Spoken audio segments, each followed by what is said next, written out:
nós caminhamos com um Deus que fala. Nós caminhamos com um Deus que se importa, que encontra caminhos para falar ao nosso coração. Os Paroleiros, vambora, que hoje é dia de parola! Olá, povo parolindo! Seja mais uma vez bem-vindo à nova Roda de Parola, estreando a 6ª temporada do canal Os Paroleiros, temporada nova, tema novo, tudo começando do zero novamente. E aí, Paulo Amêndola e o Wilson Negrisolo com a sua camisa Heavy Metal de João Batista. Que linda camiseta sua, hein, cara? Tudo bem por aí? Tudo jóia, tudo no metal. Tudo no metal. Tudo no metal. Pelo menos o cara da camisa, o cara da camiseta é cabeludo, né? Eu particularmente fico muito feliz da gente poder voltar a gravar, depois que a gente gravou com as nossas digníssimas rainhas, né? Elas deixaram a gente voltar a gravar, isso é muito legal. Obrigado, meninas, por dar esse alvará para a gente aqui, a gente continuar podendo ter essa oportunidade de bater papo aqui sobre as coisas do reino. Então, nós vamos começar a parola nova, parola 227, e nós temos aqui, vou fazer agora a dinâmica aqui, ó, do saquinho. Eu vou fazer aqui um sorteio do tema, que nós vamos começar a falar a partir de agora. Então, está aqui. Vamos ver o tema que nós vamos falar.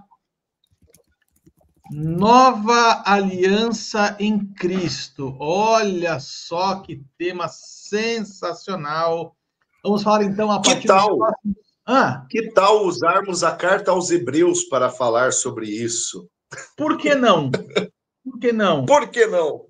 Eu acho uma excelente ideia. Acho uma excelente ideia. Essa carta aos Hebreus, essa carta tão complexa para alguns, né? Eu vou a começar pelo próprio autor, né? O autor, esse estudioso, esse filósofo, né? Esse homem extremamente estudioso, né? Eu arriscaria dizer que é uma carta de Paulo, Paulinho. O que você me diz?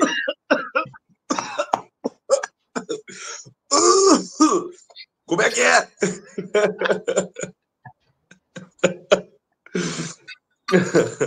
Você arriscaria dizer, você está se arriscando muito ao dizer isso.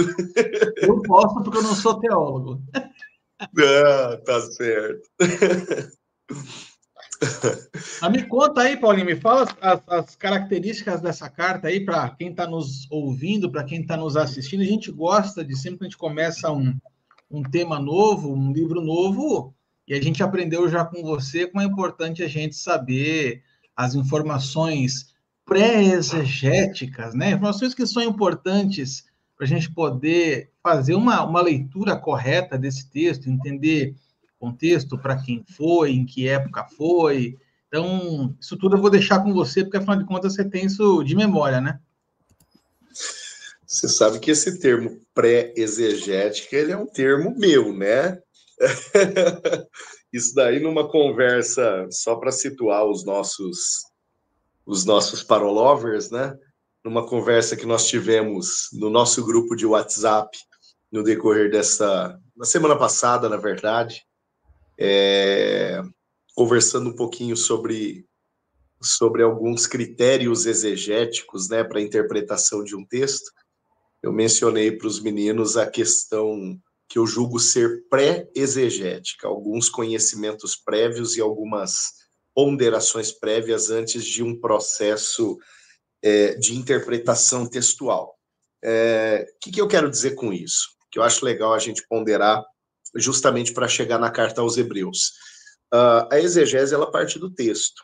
Tá? O termo exegese, nós já falamos dele algumas vezes aqui no canal, mas o termo exegese, ele significa, né, ao pé da letra, extrair, trazer para fora, né? Ex, esse sufixo, esse prefixo, melhor dizendo, ex, do grego, pressupõe extrair, né, trazer algo para fora, e exegese é exatamente isso, né? A ciência de trazer para fora, né? Ou quem sabe até mesmo uma arte, né, de mergulhar no texto e do texto trazer informações para o lado de fora desse texto.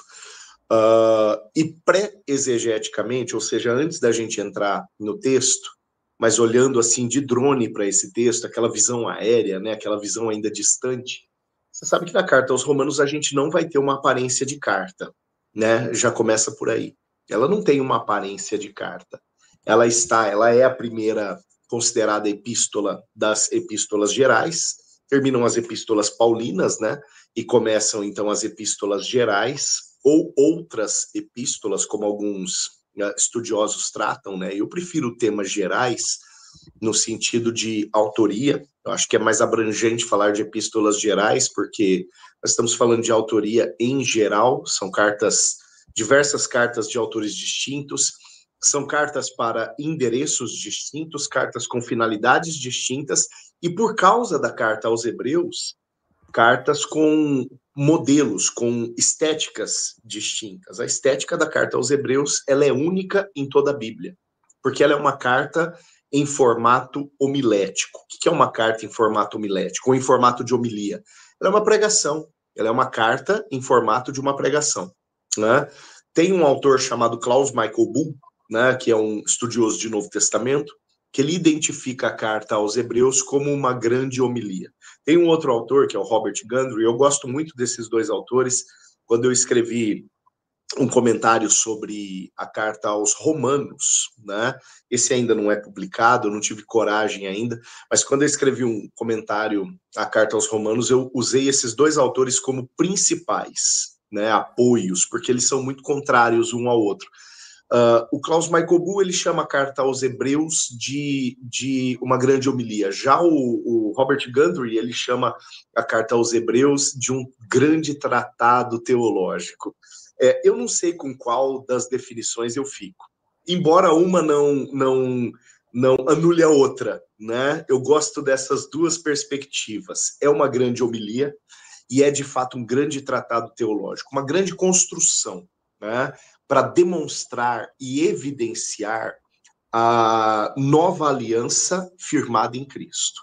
Aí a gente começa a entrar, Arthur, naquela primeira brincadeira que você fez, da questão da autoria paulina, né? Paulo, ele não tem o interesse de, pelo menos não nas suas cartas, Paulo ele não tem o interesse de evidenciar Cristo como agente de uma nova aliança. Nossa, mas Paulo não pregou sobre nova aliança? Não estou falando isso. Eu estou falando uma questão de provar, usando da lei, né, para os seus leitores, acerca de Cristo como o agente central de uma nova aliança. Quando Paulo escreve, por exemplo, a carta aos Romanos, embora a carta se chame Carta aos Romanos, na verdade ela é uma carta a judeus convertidos ao cristianismo que estavam em Roma, né? Gente, nós estamos falando de judeus, né? No meio dos judeus convertidos havia também os judeus não convertidos. Então Paulo poderia utilizar, quem sabe, quando ele escreve a carta aos Romanos, de um discurso que viesse tentar linkar a lei a Cristo. Mas Paulo ele preocupa-se em falar acerca da salvação e de uma salvação universal. De um processo de salvação disponível para todas as pessoas, né? Alcançável a todas as pessoas. Então, a carta que mais chega próximo, né, de uma teologia de relação da antiga com a nova aliança, escrita por Paulo, é a carta aos Romanos, muito diferente, inclusive, da teologia da carta aos Hebreus. Ou seja, as conclusões são as mesmas. Cristo é o Salvador. Mas os meios pelos quais a teologia de nova aliança e antiga aliança de Paulo são utilizados na carta aos Romanos, que é a mais próxima, não passam nem perto dos meios que são utilizados ao autor da carta aos Hebreus. Né? Então, esse é um primeiro pressuposto que é necessário nós trazermos. Segundo, para quem conhece língua original, para quem conhece grego, você vai perceber que o padrão redacional da carta aos Hebreus ele está muito acima do padrão redacional do apóstolo Paulo. tanto no que diz respeito à sistematização, ou seja, a organização, concatenação de assuntos. Sistematização da carta aos Hebreus, ela é perfeita. Tá? Alguns termos que são utilizados na carta aos Hebreus são perfeitos. E, em terceiro lugar, o próprio perfil, mais uma vez, a estética, né, da carta aos Hebreus é uma estética muito diferente das cartas paulinas. Quando você pega todas as cartas paulinas, elas começam com uma saudação, elas têm e nesta saudação Paulo fala acerca dos seus destinatários, ele sempre fala acerca dos seus destinatários, algo. Depois ele entra com assuntos teológicos e ele despede, fazendo recomendações para essa igreja. A carta aos Hebreus não tem nada disso. Como eu disse, ele é um tratado teológico. Ela começa com uma sistematização do assunto central da carta, e ela desenvolve esse assunto, e a única coisa que ela tem de carta, e ainda não é nem tão direto, é o finalzinho, que é uma espécie de despedida, né? Lá o finalzinho. Terceiro motivo pelo qual não é uma carta do apóstolo Paulo. Os primeiros registros de quando essa carta foi encontrada são posteriores à morte de Paulo. Essa carta é mais ou menos de 68 a 70 depois de Cristo.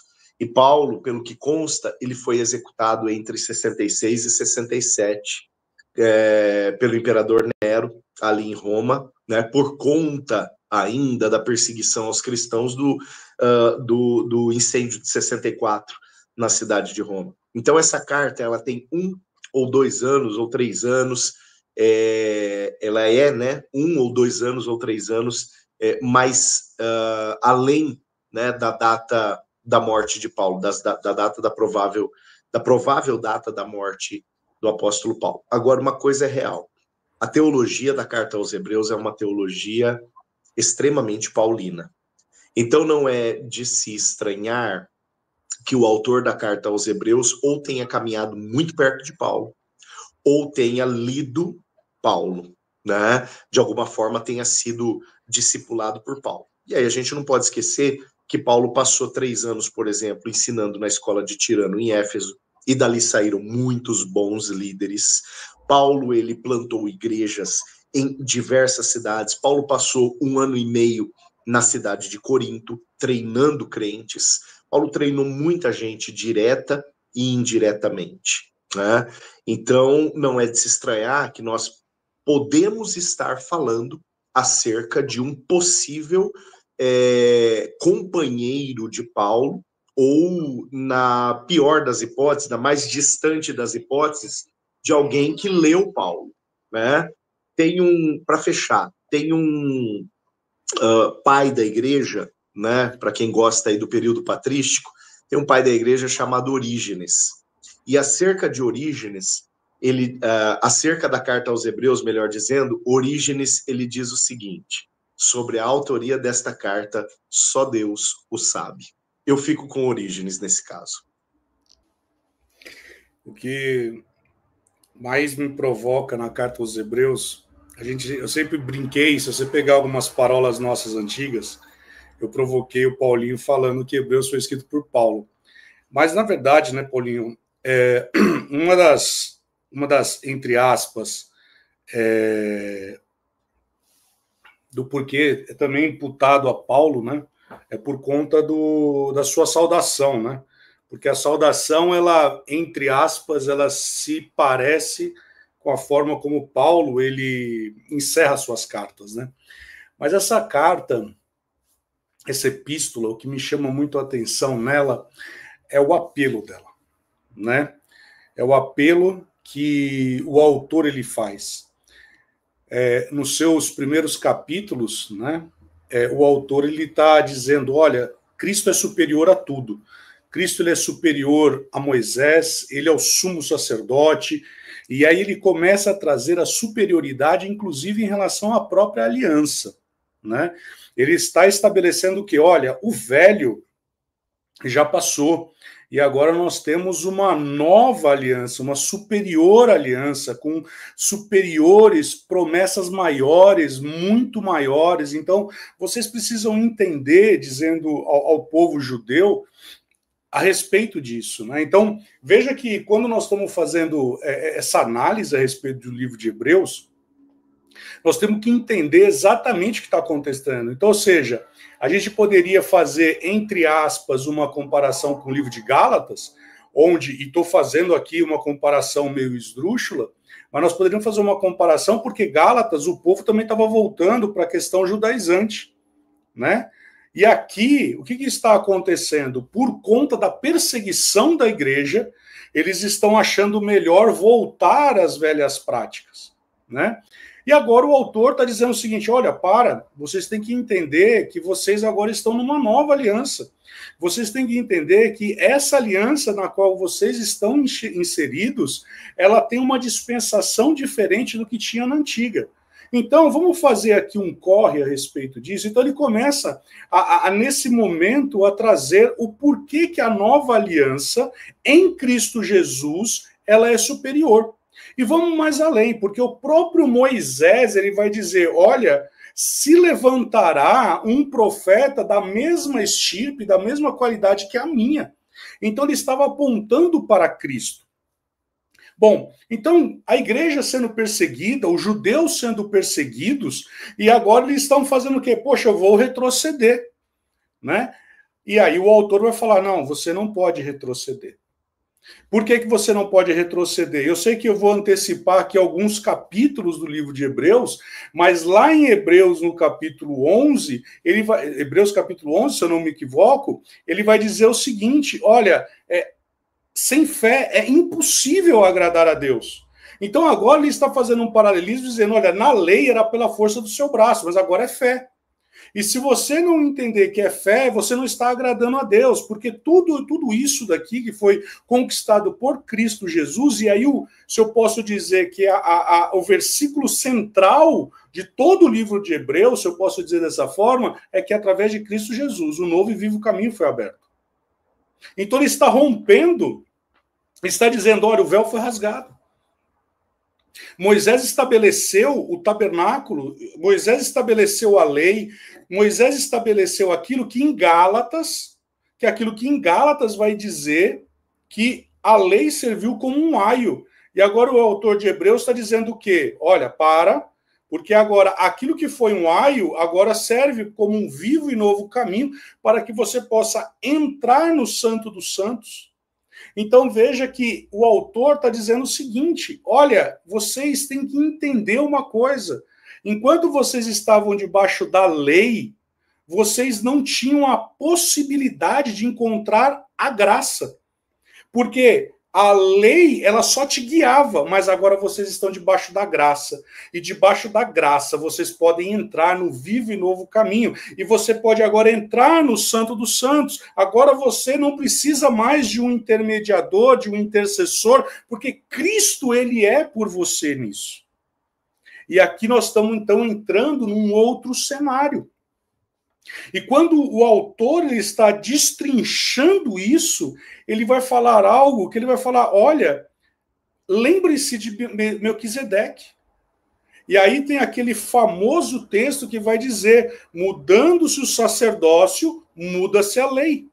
Na antiga aliança, você precisava de um sumo sacerdote, você precisava de um sacerdote para imolar, um animal, para aplacar a ira de Deus sobre o pecado, mas Jesus Cristo ele fez um sacrifício único e perfeito e acabado, está consumado, e porque o sacrifício puro, acabado, pleno, com todas as suas atrocidades, se eu posso dizer dessa forma, como diz Isaías capítulo 53, houve agora uma mudança da lei, muda-se o sacerdote, agora Pedro ele vai dizer, porque agora nós somos reino, sacerdócio, geração eleita.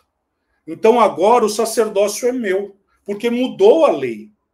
E quando muda a lei, muda o sacerdócio. E mudando o sacerdócio, agora eu sou sacerdote. Agora eu posso, através daquilo que Paulo vai escrever aos Romanos, prestar um sacrifício vivo e agradável, que é o meu culto racional.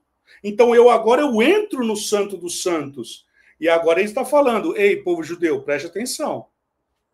Isso que vocês estão passando, vocês não podem renegar. E aí é interessante, porque em Hebreus capítulo 6 e em Hebreus capítulo 10, nós vamos ver aquilo que eu julgo como a impossibilidade, porque o cara tem que ser muito bom para apostatar da fé. Porque ele fala assim, cara, você tem que ter experimentado do poder vindouro, você tem que ter experimentado. Cara, é um monte de coisa, e mesmo assim pisado o sangue, e ainda vituperado, e ainda pecado. Cara, o cara tem que ser muito bom para apostatar da fé. Né? E ele está dando esse caminho. E ele está falando, olha, é com amor eterno que você foi tamanhamente atraído, que Deus ele não quer te perder de vista. Então ele fala, olha, preste atenção como que agora vai ser. Né? Então, nesse contexto do livro de Hebreus, que ele vai traduzir exatamente o ápice disso.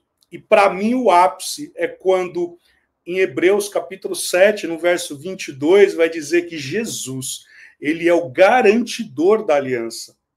E aqui para a gente entender o que é o garantidor da aliança, não sei se você que está nos ouvindo, nos assistindo, se você já pensou, porque aqui o autor está usando uma linguagem jurídica.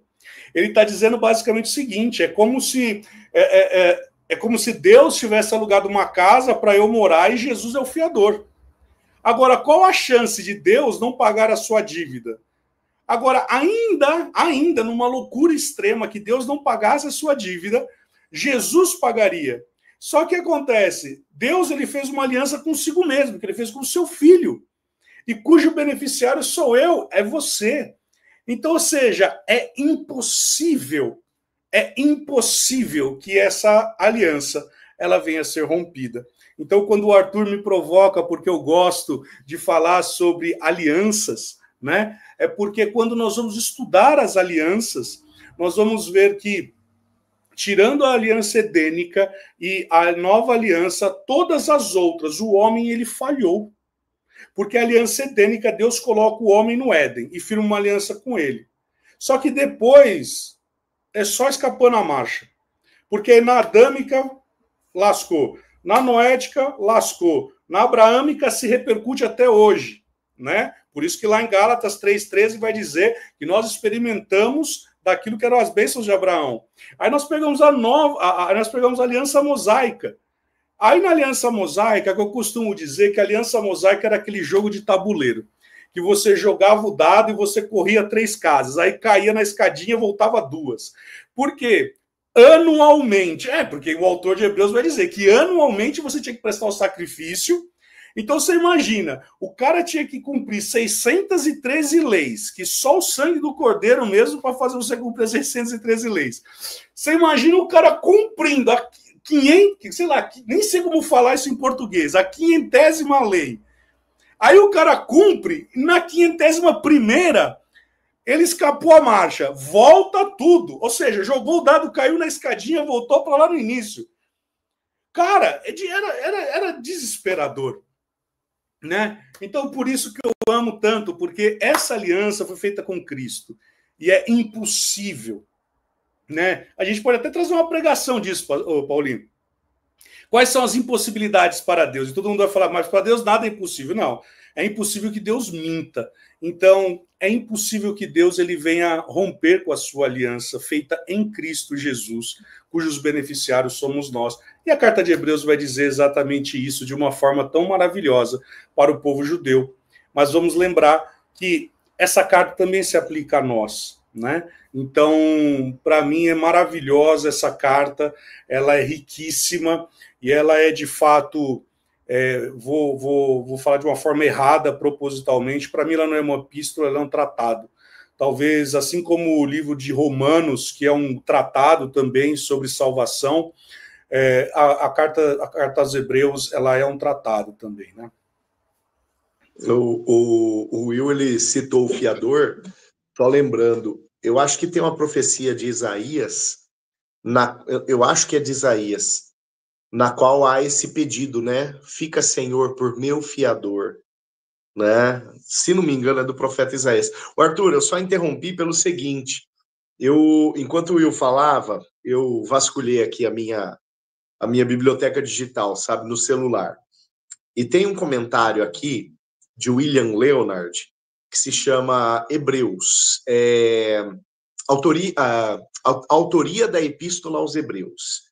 Eu estou engasgando porque está em inglês o título aqui. Autoria da Epístola aos Hebreus. Problemas críticos e o uso do Antigo Testamento.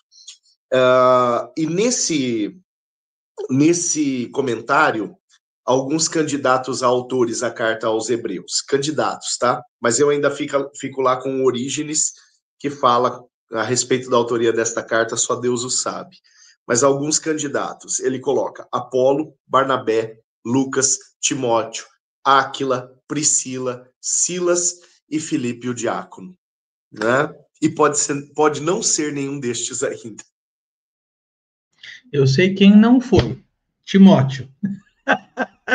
Que no penúltimo versículo da carta aos Hebreus, o autor vai falar assim, olha, inclusive Timóteo foi preso, se vocês encontrarem com ele, fala que eu mandei um abraço. Né? Exato. Então, Timóteo eu sei que não foi. Mas eu gosto muito dessa fala de vocês. Aliás, eu sabia que esse assunto ia ser algo que tiraria um sorriso grande do rosto do Ilcinho, e eu fico feliz de vê-lo sorrindo de novo. Porque é um assunto que a gente assim, gosta muito de conversar no off. Né? Existem alguns assuntos que a gente já conversa há 20 anos e eles nunca saem de moda. Né? E essa carta aos Hebreus é um desses assuntos que a gente vira e mexe e cai nele de novo. Mas eu gosto de usar a carta de Hebreus, meninos, de forma como, para mim, a ilustração é como se a carta aos Hebreus fosse um microscópio. Microscópio em que sentido? É algo que vai olhar no detalhe, assim, né? Lá em Cristo, no detalhe de Jesus, assim, como se acendesse um holofote em cima de Cristo, assim, apontando todas as características. Eu sei que a gente sempre fala que o Antigo Testamento inteiro ele aponta para Cristo no Novo Testamento. Mas a carta de Hebreus é uma carta que aponta para Cristo de uma forma tão especial, de uma forma tão intensa, que eu tendo a ler talvez mais de uma vez para tentar assimilar tudo que ela tem para dizer. E mais ou menos é a mesma sensação que a gente tem quando vai ler Romanos. Eu não sei vocês, mas eu quando vou ler Romanos, eu preciso ler 2, 3 vezes o mesmo parágrafo para poder entender o que Paulo está dizendo ali. E eu achei uma coisa interessante que você falou, Paulinho, que você disse que a construção da carta aos Hebreus, ela é mais polida e ela é mais, eu vou usar o termo perfeita que você disse aqui, né, do que os escritos paulinos. E aí eu vou lembrar do apóstolo Pedro falando assim, olha, escutem Paulo, ele é meio confuso, é difícil de entender, mas prestem atenção no que ele está dizendo. Imagina o que Pedro falaria, então, se tivesse lido a carta aos Hebreus, como será que ele estaria mais ainda confuso, vamos dizer assim, com o que está acontecendo naquela carta. Mas você sabe, meninos, que essa carta, ela para mim, ela tem um significado muito prático. E eu vou dizer para vocês aonde ela é prática, e eu vou trazer isso para um aspecto bastante pastoral, que é a seguinte coisa. O Ilcinho trouxe essa questão de um dos objetivos dessa carta é alertar os hebreus, os judeus que se converteram, para que não voltassem às velhas práticas, que é o mesmo contexto da carta de Gálatas. E a gente, por várias e várias e várias vezes, a gente está na parola 227, a gente falou pelo menos 50, 60 vezes uma expressão que é quebrar a vaca sagrada. Né? E eu vejo aqui o autor de Hebreus fazendo exatamente isso. É como se o autor dos Hebreus fosse um paroleiro, tentando quebrar vacas sagradas para aquele povo judeu. E aí, vamos pensar um pouquinho aqui cá entre nós, né? Como é difícil, como é um trabalho que a gente precisa muitas vezes mais esforço de tentar argumentar com alguém que não quer ouvir. Como é difícil a gente, às vezes, trazer um novo caminho para alguém que já está habituado, viciado em velhas práticas. A gente faz isso para os nossos dias, nas nossas igrejas. Eu acredito que nas vezes de vocês também tem aquele irmãozinho com síndrome de Gabriela, né? Eu nasci assim, eu cresci assim, eu vou ser sempre assim.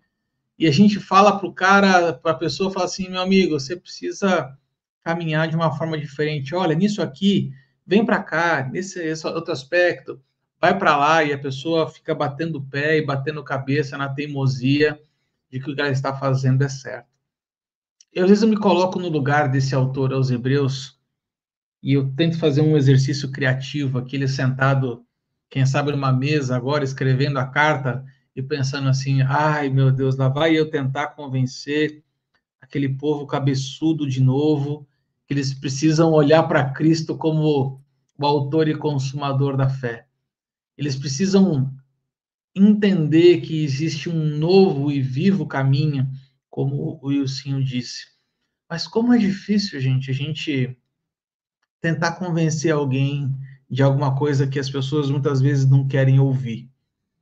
E eu acho isso fantástico, por quê? Porque a carta aos Hebreus vai abrir logo no versículo 1, usando uma expressão que eu gosto muito, que é um texto que fala assim: tendo Deus outrora falado muitas vezes e de muitas maneiras aos pais pelos profetas, nesses últimos dias nos falou pelo Filho. E isso me traz a seguinte reflexão para a gente dar um pontapé aqui inicial, vamos dizer assim. Cara, nós caminhamos com um Deus que fala. Nós caminhamos com um Deus que se importa, que encontra caminhos para falar ao nosso coração. E eu vejo muitas vezes, durante os meus atendimentos, eu conversando com homens e com casais, junto com a Priscila aqui, e quantas vezes eu já não ouvi a expressão, Deus não fala comigo, ou eu não escuto mais a voz de Deus. E o primeiro texto que me vem na cabeça é exatamente esse de Hebreus 1. Deus outrora, falando de várias formas, nesses últimos tempos, falou através do Filho. E aí eu lembro, para encerrar aqui a minha primeira parte, no Monte da Transfiguração, quando Jesus sobe com 2 de seus discípulos e o rosto dele resplandece, Pedro vê Moisés e Elias, um de cada lado. Então ouve-se uma voz do céu que fala assim: este é o meu filho amado, a ele ouvi. Nós cremos num Deus que tem falado de muitas formas, mas nos últimos tempos tem falado conosco através do Filho. E tá tudo aqui, ó. A gente só precisa acessar isso. Agora, tem a continuação, Arthur, dessa sentença que você leu, ela é fantástica. Antigamente, Deus falou muitas vezes, de muitas maneiras, aos pais, pelos profetas, mas nestes últimos dias, nos falou pelo Filho, a quem constituiu o herdeiro de todas as coisas, presta atenção agora, e pelo qual também fez o universo. Esse pelo qual, ele tem um duplo sentido, né? E esse duplo sentido, ele é desdobrado no decurso da carta, né? Duplo sentido na seguinte visão. Primeiro, pelo qual, através de quem? A gente pode substituir o pelo qual por através de quem, né? Colocando o Filho na cena da criação, colocando o Filho na posição de soberania, na posição de criador. E isso, no decorrer da carta, vai fazer muito sentido. O segundo sentido, pelo qual poderia ser substituído por para quem? Para quem, no sentido de que Deus fez o mundo para uma obra que seria consumada através do Filho, a obra salvífica, a obra de salvação. E aí alguém pode perguntar, mas qual destas intenções foi a intenção central do autor desta carta? Eu não sei se ambas, mas eu sei que ambas estão certas. Teologicamente, levando em consideração toda a teologia bíblica, ambas estão corretas e são aplicáveis. Se a gente colocar o Cristo no episódio da criação, ou se a intenção do autor, a carta aos Hebreus, era colocar o Cristo no ambiente da criação, essa teologia é linkada com aquilo que o apóstolo Pedro conta para nós, que desde antes da fundação do mundo, o sangue de Jesus foi conhecido pelo Pai, né? Então, a ideia trinitária, a ideia da trindade, que, embora o termo trindade não esteja escrito, né, na Bíblia, a teologia trinitária é uma teologia bíblica, né? Apesar do termo, ou apesar da ausência do termo, a teologia trinitária ela é altamente presente na Bíblia. Evidencia-se, então, a ideia de Deus, agora eu vou usar uma definição wesleyana, como uma única pessoa com três essências, uma única essência, melhor dizendo, com três pessoas distintas, né? A pessoa do Pai, a pessoa do Filho e a pessoa do Espírito, mas todas pertencentes a uma única essência. Então, o Filho estava presente na soberania da criação. Só que a ideia de que todas as coisas são criadas para o Filho faz muito sentido também. E também a teologia bíblica linka estas informações ao ponto de corroborá-las, né? Deus amou o mundo de tal maneira que deu seu Filho unigênito para que todo aquele que nele crê não pereça, mas tenha vida eterna. Então há um propósito de Cristo que diz respeito ao mundo. E quando a gente fala de mundo, a gente não pode pensar só na dimensão de espaço, mas a gente tem que pensar na dimensão de tempo, né? Não apenas no mundo como espaço, mas mundo como existência do mundo, como período de existência do mundo, desde e até quando, né? Então a ideia de que a obra a ser consumada neste mundo, desde que o mundo é mundo, até quando o mundo for mundo, ou for deixar de ser mundo, tudo isso tem um porquê. E o porquê é a obra do Filho ser consumada para a salvação de todos os homens. Então, esse versículo primeiro, ele já é em si um tratado teológico, né? Ele já é em si uma história tremenda de propósito do Pai em referência ao Filho e em referência àquilo que foi designado pelo Pai como uma obra a ser cumprida pelo Filho, né? Então, como você falou do começo do versículo primeiro, eu queria trazer esse rabicho que tem essa importância também muito grande. Tomar esse gancho do Paulinho, porque, vamos lembrar, Hebreus é uma carta escrita para judeus que estão sendo perseguidos. E aqui ele está falando algo muito interessante, que ele está falando o seguinte, olha, vamos lembrar, eu estou fazendo sempre um paralelismo aqui com a Catarina, né, com a carta de Gálatas. A lei serviu como um aio. Então, preste atenção, povo, vocês estão voltando para algo judaizante. Não façam isso. O autor de Hebreus agora está dizendo algo, olha, judeus, anteriormente os profetas falavam. Só que agora, na plenitude do tempo, como diz lá em Efésios, como diz lá em Gálatas, Jesus ele veio e ele é o verbo encarnado. Então agora, aquilo que os profetas disseram se concretizou, entre aspas, se materializou em Cristo Jesus, e agora o próprio Deus se manifesta, ele fala através do seu Filho. Tanto que, quando Filipe faz aquela pergunta icônica, Jesus mostra-nos o Pai, né? E Jesus faz aquela... Não, meu amigo, você está 3 anos e meio comigo. E você vira para mim agora e vem perguntar para mim, mostra-nos o Pai, quem vê a mim vê o Pai. Ou seja, veja como é complexo esse texto. Nós estamos só no verso 1. Ele está dizendo, olha, lá atrás ele falou pelos profetas. Então vamos pegar todos os profetas, e o maior profeta aqui, Isaías, ele falou tremendamente a respeito de Jesus.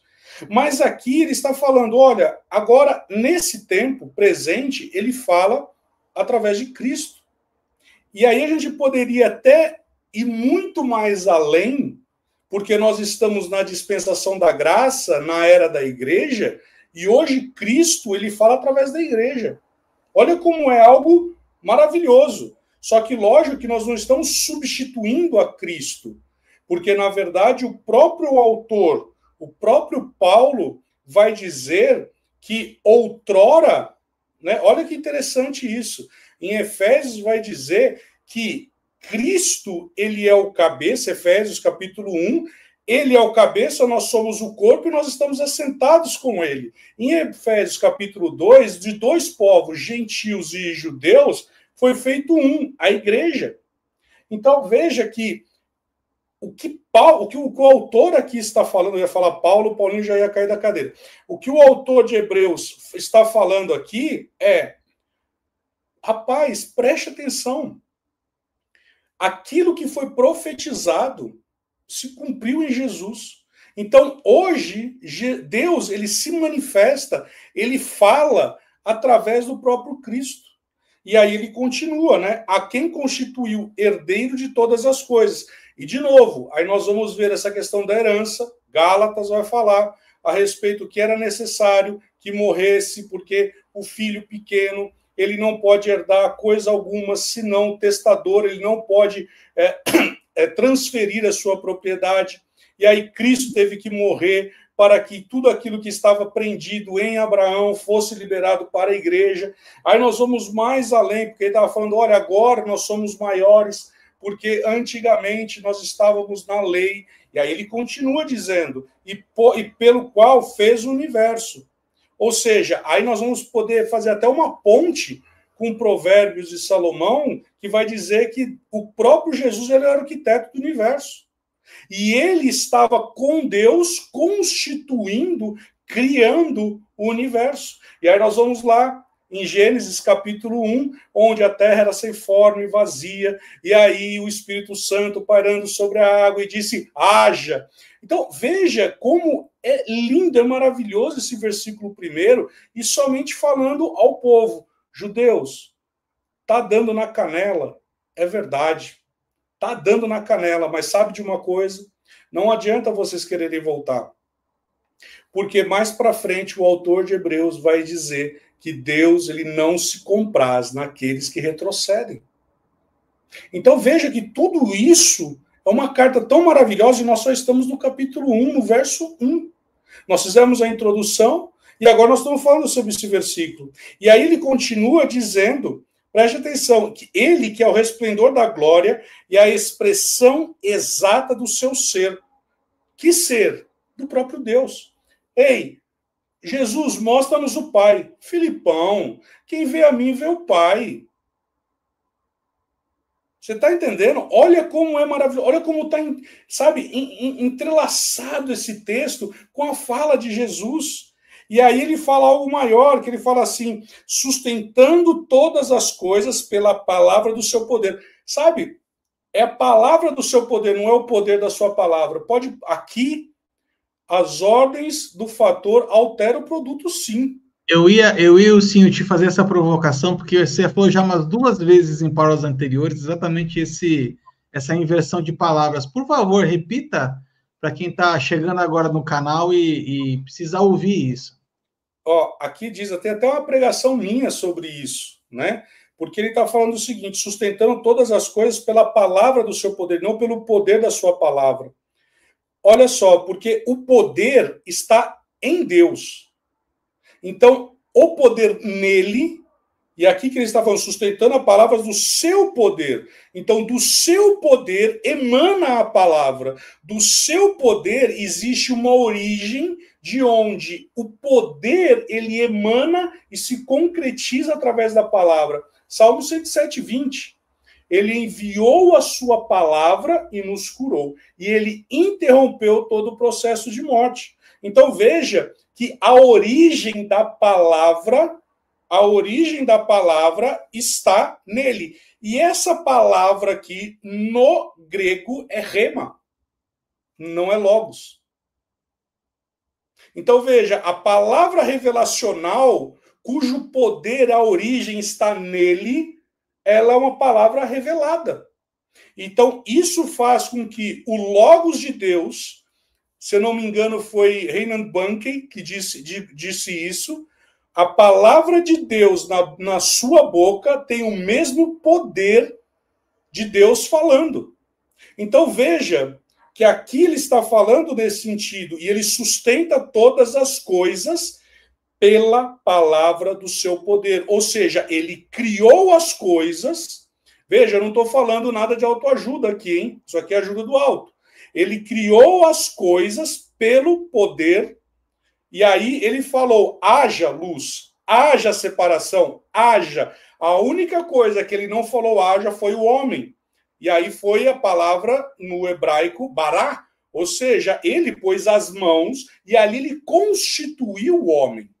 Aqui ele fez todas as coisas pelo poder da palavra.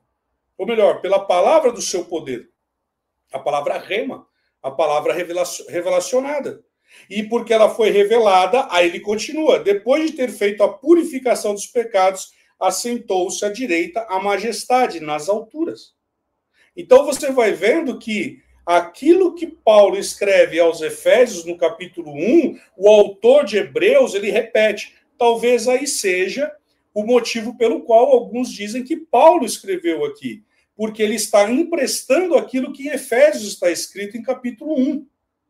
Mas veja, isso aqui é tão rico, porque talvez na sua Bíblia, Arthur e Paulinho, esteja escrito assim, a revelação de Deus. E Jesus, ele é o verbo encarnado, João capítulo 1. Isso que eu acho maravilhoso na hermenêutica, é isso que eu acho maravilhoso na exegese, é isso que eu acho maravilhoso, porque quando você vai estudar a palavra, a Bíblia se auto-explica. Então eu pego Hebreus, eu estou citando nesse versículo, nesse capítulo 1, do 1 ao 4, nós citamos Gálatas, nós citamos João, nós citamos as próprias falas de Cristo e o próprio Paulo falando, o que é maravilhoso. Amém? Então, quando nós falamos a respeito de que Deus ele falou por diversas formas, de fato ele falou. Mas a gente pode citar até uma passagem, que inclusive é o nome do nosso canal, quando Paulo está diante do Areópago. Quem é esses paroleiros? Quem é esse paroleiro?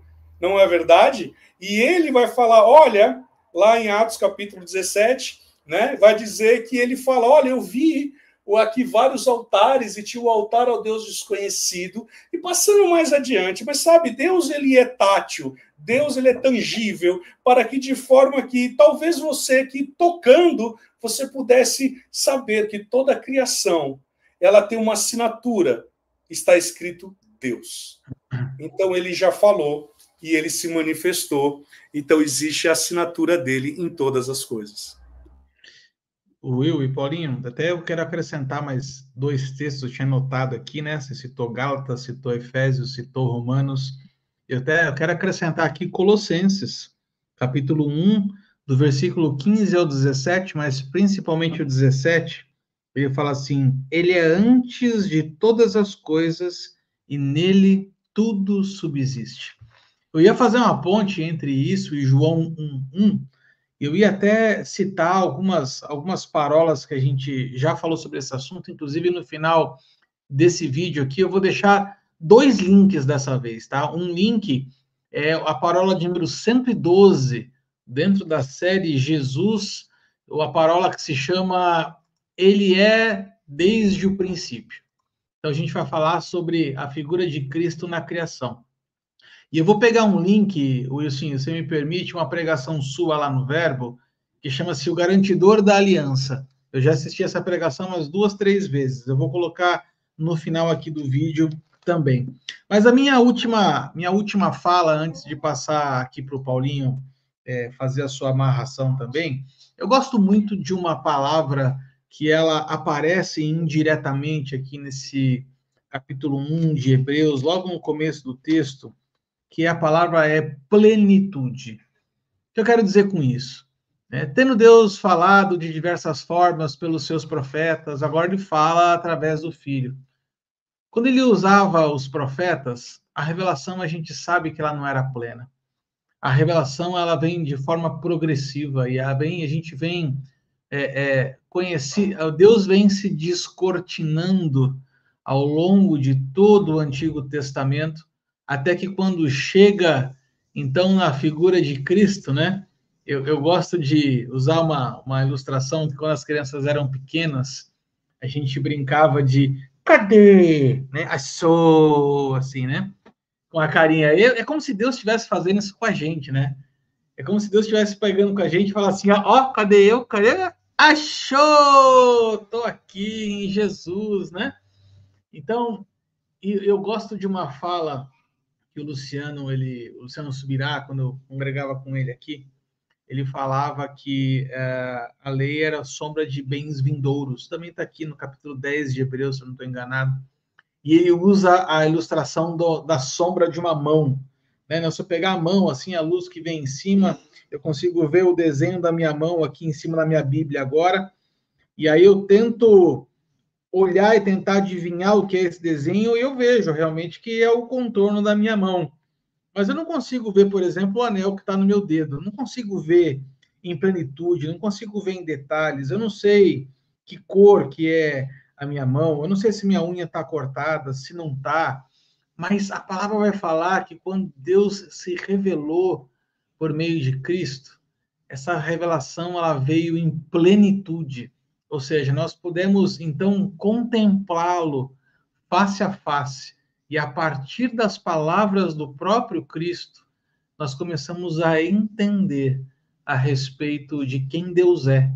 E aí eu vou trazer uma expressão que o senhor fala bastante, né? Que é sobre nós descobrirmos o caráter de Deus. Quando a gente descobre o caráter de Deus, a gente não se deixa levar por qualquer coisa. E eu vejo aqui muito essa preocupação do autor aos Hebreus, né? Na revelação de Cristo, ele indiretamente ele está mostrando para cada um de nós o caráter de Deus. Então eu passo para o Paulinho para suas considerações finais aqui também, Paulinho. Arthur, enquanto você falava, eu pensava aqui em uma metáfora para corroborar isso que você está dizendo. E o que me veio à mente, lembra dos retratos falados? Né? Vamos fazer um retrato falado do suspeito. Né? Quanto de cabelo ele tinha? Qual é o formato do rosto? E aí o sujeito fazia lá um formato de rosto. Qual é o cabelo dele, o modelo do cabelo, ele pintava o cabelo. Né? Como são os olhos dele, o nariz, a boca, tal. E aí soltava o retrato falado na televisão, né?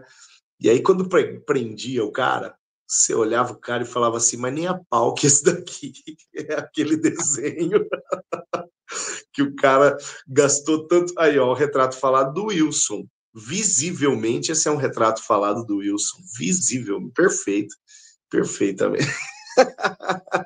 Né? Agora, quando aparecia isso na televisão, não era perfeito desse jeito. Né? Eu acho que a imagem é bem essa. Agora, no versículo 3, a palavra diz o seguinte, no versículo 3 do capítulo 1. O Filho, que é o resplendor da glória de Deus e a expressão exata do seu ser. A expressão exata. Os profetas no Antigo Testamento tinham um retrato falado. Eles faziam um retrato falado da salvação, faziam um retrato falado do Pai, faziam um retrato falado do Cristo, faziam um retrato falado da obra do Senhor. Né? Agora, o Filho é a expressão exata. O termo exato aqui, a palavra grega é a palavra caractare. Caractare. De onde vem caractere na língua portuguesa? Mas caractare, ao pé da letra, tradução ao pé da letra, não uma tradução teológica, uma tradução etimológica mesmo, significa um entalhe,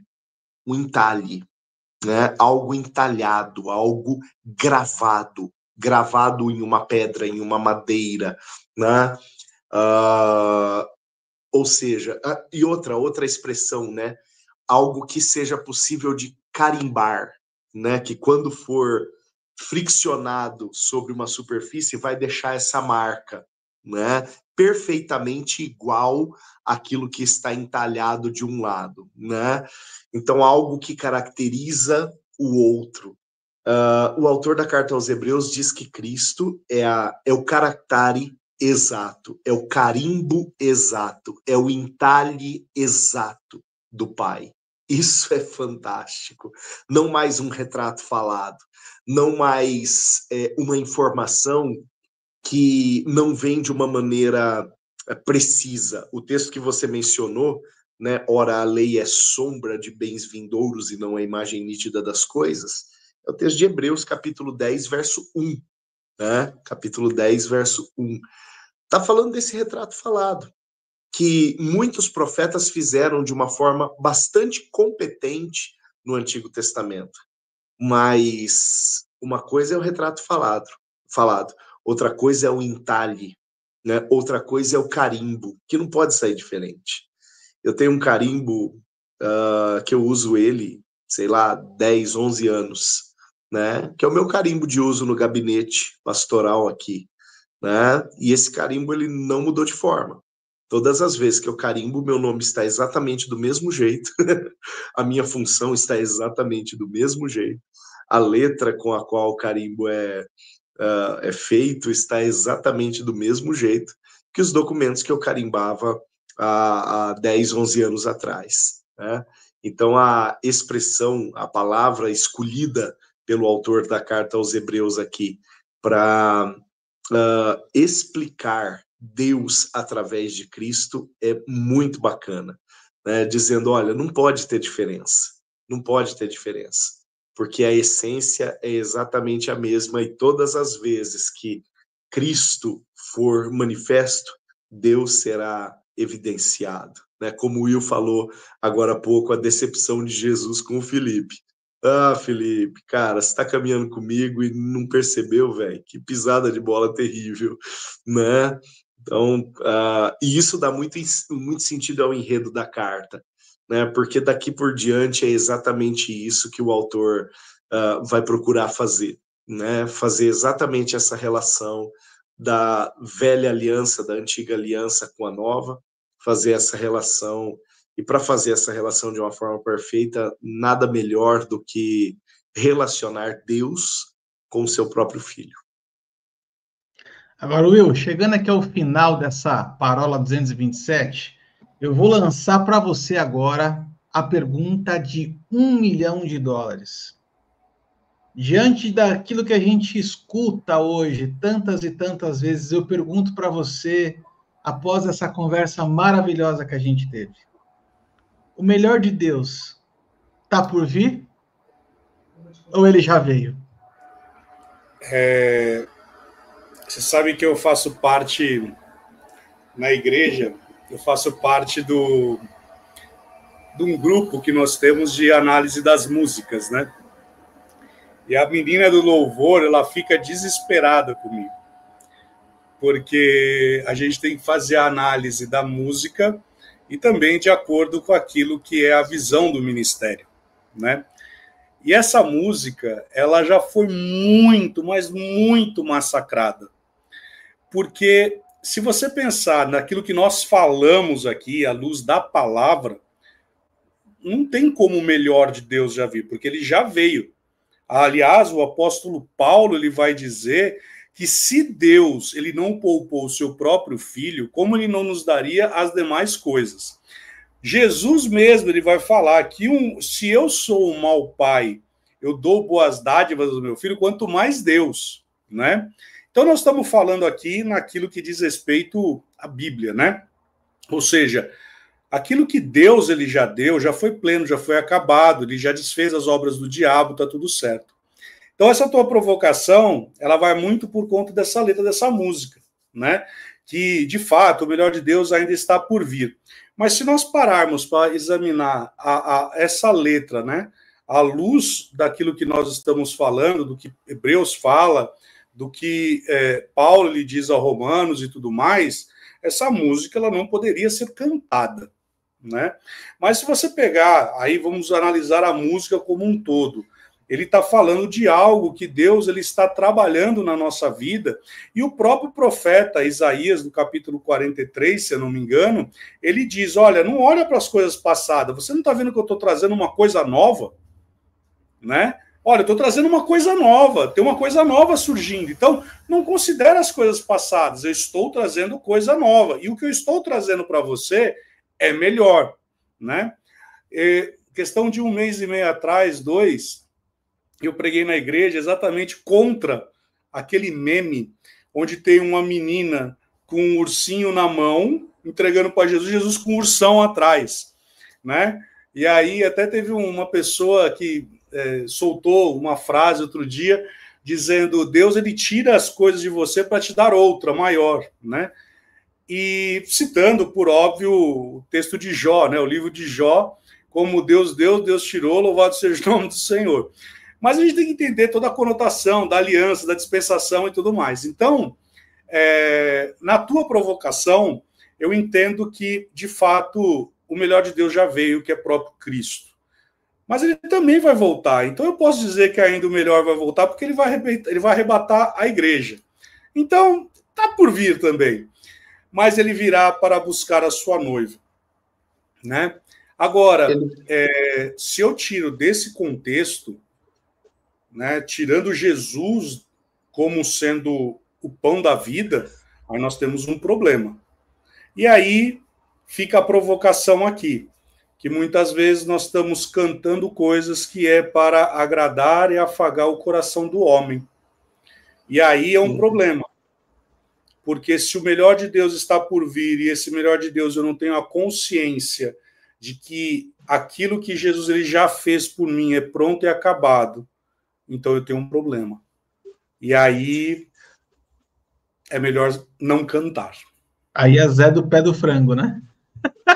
Mas olha só, eu não sei se o melhor de Deus está por vir ou não, eu sei que ele está por voltar, né? Mas o Will falou que ele vai voltar para arrebatar a sua igreja. Deixa eu tacar fogo no parquinho aqui. Antes ou depois da tribulação? Essa é uma outra discussão. Aí a gente deixa o Arthur, que é um atribulado, responder.